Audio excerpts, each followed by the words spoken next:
என் தங்கப்பிள்ளையே, இன்று ஒரு மிகப்பெரிய துரோகியை அடையாளம் காணப்போகின்ற இந்த சனிக்கிழமையினுடைய வெற்றி விடியலில் உன் வராகி உன்னை சந்திக்க மன திருப்தியோடு வந்திருக்கின்றேன். ஏன் தெரியுமா? அம்மாவினுடைய மனம் திருப்தி அடைந்ததற்கு காரணம் என்ன தெரியுமா? பொதுவாகவே இப்பொழுதெல்லாம் வாழ்க்கையில் எல்லோருக்கும் இருக்கின்ற மிகப்பெரிய மனக்கவலை, நமக்கு இது போன்ற துரோகங்களை செய்வது யார் என்று, நமக்கு கஷ்டங்களை கொடுக்க நினைப்பவர்கள் யார் என்று தெரியாமல் இருப்பதுதான் இங்கே மிகப்பெரிய வேதனையின் உச்சமாக இருந்து கொண்டிருக்கின்றது. என் பிள்ளையே, பொதுவாக துரோகம் என்பது உடன் இருப்பவர்கள் செய்வதல்லவா? அப்படி உன்னோடு இருந்து கொண்டு உனக்கு துரோகத்தை செய்து கொண்டிருக்கின்ற ஒருவரை இன்று அடையாளம் காண உன் வராகி நான் வந்திருக்கின்றேன். என் பிள்ளையே, இவர்களை எல்லாம் வாழ்க்கையில் அதிக தூரம் அதிகமான இடத்தை கொடுத்து நீ உன்னுடைய வாழ்க்கைக்குள் நடமாட விட்டு விட்டாய். இப்பொழுது அவர்களை வெளியில் தூக்கி எறிய வேண்டும் என்றால் சற்று சிந்திக்கத்தானே வேண்டும்.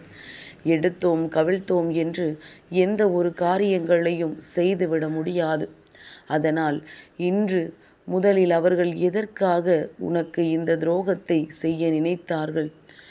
உன்னால் அவர்களின் மனது ஏதேனும் காயங்களை கண்டதா என்பதை பற்றி சற்று சிந்திக்க வேண்டும். என் பிள்ளை, நீ இப்பொழுது என்ன நினைக்கின்றாய்? அம்மா, அதிகாலையிலேயே நீ நல்ல வாக்கினை கொடுத்தால் இந்த நாளை நான் நல்லபடியாக தொடங்கி விடுவேன். அதை விடுத்து அதிகாலையிலேயே நீ நம்பிக்கை துரோகத்தை பற்றி சொல்லி பயமுறுத்துகின்றாயே என்று என் பிள்ளை நினைக்கலாம். என் தங்கமே, இன்றைய உன்னுடைய வெற்றியானது இந்த துரோகத்தை தாண்டியது. அதனால் நீ இதனை தெரிந்து கொள்ள வேண்டியது மிகவும் அவசியமாகும். இதனை பற்றி வருத்தப்படவோ வேதனைப்படவோ எதுவுமே கிடையாது. உன் வாழ்க்கையில் இது நடக்கின்றது, நீ இதை கடந்து வெற்றி பெற்றாய் என்று நினைப்பது உனக்கு சந்தோஷம்தானே? உனக்குள் இருக்கின்ற திறமை என்னவென்பதனை நீ புரிந்து கொள்ள வேண்டுமல்லவா? காரணம் இல்லாமல் எதுவும் நடக்கவில்லை. உன்னுடைய வெற்றி அத்தனை சாதாரணமாக உனக்கு கிடைத்து விடவில்லை. எல்லாவற்றிலும் ஏகப்பட்ட போராட்டங்களை சந்தித்த பிறகுதான் என் பிள்ளை உனக்கானதை நீ பெறுகின்றாய் என்பதனை முதலில் நீ புரிந்து கொள்ள வேண்டுமல்லவா? இந்த புரிதல் உனக்குள் வந்து விட்டது என்றாலே இந்த வாழ்க்கையின் மீது உனக்கு அன்பும் அக்கறையும் அதிகமாகிவிடும். இந்த வாழ்க்கையை வாழவிடக்கூடாது என்று செய்கின்ற இந்த மனிதர்கள் மத்தியில் நாம் நிச்சயமாக வாழ்ந்து காட்ட வேண்டும் என்ற வைராக்கியம் உனக்குள் வந்துவிடும். என் பிள்ளையே, இதையெல்லாம் முதலில் நீ தெளிவாக்கு. அதன் பிறகு மற்ற விஷயங்களை பற்றி நீ யோசிக்கலாம். இப்பொழுது உனக்கு புரிந்திருக்கும் உன் தாயானவள் எதற்காக இன்று இந்த விஷயத்தை உன்னிடத்தில் கொண்டு வந்திருக்கிறேன் என்று. என் பிள்ளையே, நீ செய்கின்ற எல்லா செயல்களையும் ஒருவரிடத்தில் பகிர்ந்து கொள்கின்றாய். எல்லாவற்றிற்கும் மேலாக அதில் இருக்கின்ற சூட்சமத்தை கூட நீ சொல்லிக் கொடுக்கின்றாய். என் பிள்ளையே, இப்பொழுது நீ என்ன காரியத்தை செய்ய நினைத்து என்ன சூட்சமத்தை சொல்லிக் கொடுத்தாயோ அதை வைத்து இன்று அவர்களும் அதே விஷயத்தை செய்து உன்னை விட அதிக முன்னேற்றத்தை கண்டு கொண்டார்கள். ஆனால் அதை கண்டு கொண்டதோடு நின்று விட்டாலும் பரவாயில்லை. உன்னுடையதையே கற்றுக்கொண்டு அவர்கள் தெரிந்து கொண்ட பாடங்கள் எல்லாம் அவர்களின் வாழ்க்கையை முன்னேற்றியது. சரி, நமக்கு இவர்களால் தான் வாழ்க்கையில் முன்னேற்றம் வந்தது என்று உன்னை நினைத்து பெருமைப்படாமல், நாம் முன்னேறிவிட்டோம், இவர்கள் முன்னேறிவிடக்கூடாது என்று மனதிற்குள் எண்ணங்களோடு சுற்றி திரிவது எந்த விதத்தில் நியாயமாகும்? அந்த தவறைத்தான் அவர்கள் செய்து கொண்டிருக்கின்றார்கள்.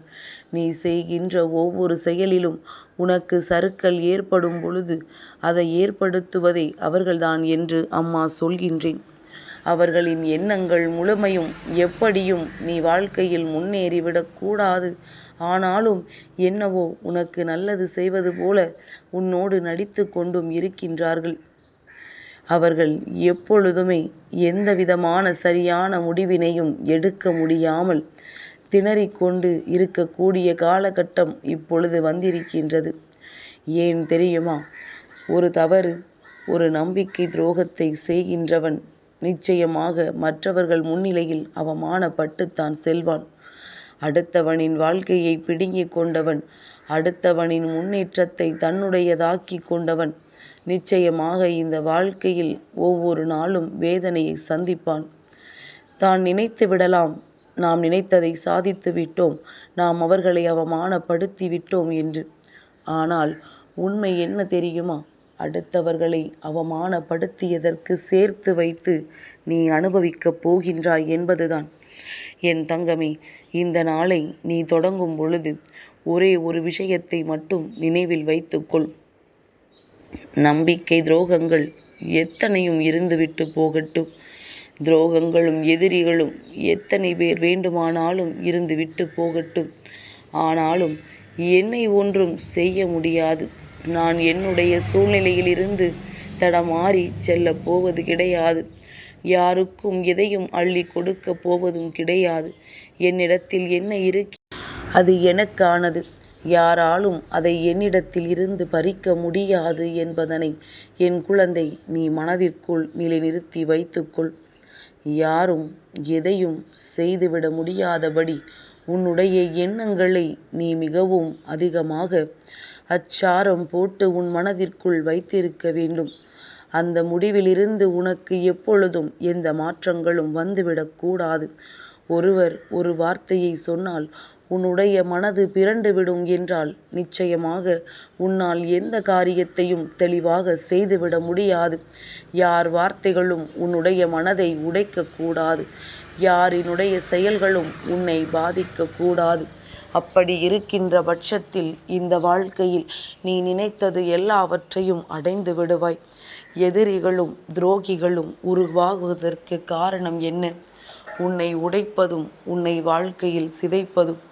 அதையே நடத்த விடாமல் நீ செய்து விடுவாயானால் அதன் பிறகு இந்த வாழ்க்கையில் எல்லாமே நீ நினைத்தது போல மாறிவிடும். யாருடைய எண்ணங்களையும் உன்னுடைய வாழ்க்கையில் நீ செயலாக்க விடக்கூடாது. அவர்கள் நினைத்ததை செய்துவிட்டால் அதன் பிறகு உன் வாழ்க்கையை நீ எதற்காக வாழ வேண்டும் என்ற எண்ணம் தோன்றிவிடும். என் பிள்ளையே, இது உனக்கென்று கிடைத்த சந்தோஷமான வாழ்க்கை. அதை இந்த நாளில் நீ மனமகிழ்ச்சியோடு தொடங்க வேண்டும். எதிரியாவது துரோகியாவது எவன் வந்தால் எனக்கென்ன? என் வாழ்க்கை என் கையில் அல்லவா இருக்கின்றது. நீ நினைத்ததை நான் செய்ய விடவும் மாட்டேன். அப்படியே நீ செய்துவிட்டால் அதை நான் கண்டு கொள்ளவும் மாட்டேன் என்கின்ற மனதைரியத்தோடு என் பிள்ளை நீ கடந்து வர வேண்டும். என் தங்கமே, முதலில் இன்று நீ உன் மனதில் நிலைநிறுத்த வேண்டிய விஷயம், நீ இந்த வராகியினுடைய பிள்ளை. நீ சாதாரணமான அமைதியான தெய்வங்களை வணங்கவில்லை. எதிரியை துவம்சம் செய்யக்கூடிய இந்த வராகியை வணங்கி கொண்டிருக்கின்றாய். அம்மா அன்பாக இருக்க வேண்டிய இடத்தில் அன்பாகவும், துரோகத்தை கண்டால் பொங்கி எழவும் செய்வாள் என்பதனை நீ நன்கு உணர்ந்திருக்கின்றாய் அல்லவா? அதனால் இந்த நாளில் நீ அந்த மனதைரியத்தோடு எல்லா காரியங்களையும் செய்ய தொடங்கு. யாராலும் உன்னை அசைத்து பார்க்க முடியாது. அசைத்து பார்க்க நினைத்தால் அவர்கள் வாழ்க்கையில் நிச்சயமாக தோல்வியை பெறுவார்கள் என்பதனை நீ மறந்து விடாதே. என் தங்கமே, யாராக இருந்தால் என்ன? யார் உன் மனதை காயப்படுத்த நினைத்தால் என்ன? எல்லாவற்றிற்கும் மேலாக நீ சரியாக இரு. யாருக்கும் எந்த துரோகத்தையும் செய்து விடாதே. அவர்கள் செய்தார்கள் என்பதற்காக மீண்டும் அவர்களுக்கு அதையே செய்ய வேண்டும் என்று ஒரு நாளும் நினைக்கக்கூடாது. அவர்கள் முன்னால் நீ ஒரு முன்னுதாரணமாக வாழ்ந்து காட்ட வேண்டும். எத்தனை கஷ்டங்களை கொடுத்தும் நம்மை மீண்டும் இவர்கள் எதுவும் செய்யவில்லையே என்று நினைத்தே அந்த குற்ற உணர்ச்சியை அவர்கள் செய்த அத்தனை தவறுகளையும் மறந்து அதை உணர்ந்து உன்னிடத்தில் மன்னிப்பு கேட்க வைக்கும் என்பதனை நீ புரிந்து கொண்டால் போதும். இனி உனக்கான நேரங்கள் எல்லாமே வெற்றி நேரம்தான். இது போன்ற துரோகங்களை எல்லாம் நீ வாழ்க்கையில் இருந்து ஒதுக்கி வைத்துவிட்டு என்ன செய்தாலும் அதை பெரிதாக எடுத்து கொள்ளாமல் உன் வாழ்க்கையை உன்னுடைய கட்டுக்குள் வைத்து நீ பயணித்து வா. நான் உன்னை வழிநடத்தி கொண்டிருப்பேன். உனக்கான நல்ல வெற்றியை அம்மா கொண்டு வந்து கொடுப்பேன். உன்னுடைய உழைப்பிற்கு பலன் நிச்சயமாக கிடைக்கும். என் தங்க பிள்ளைக்கு இந்த வராகி அம்மாவினுடைய ஆசீர்வாதங்கள் எப்பொழுதும் உண்டு.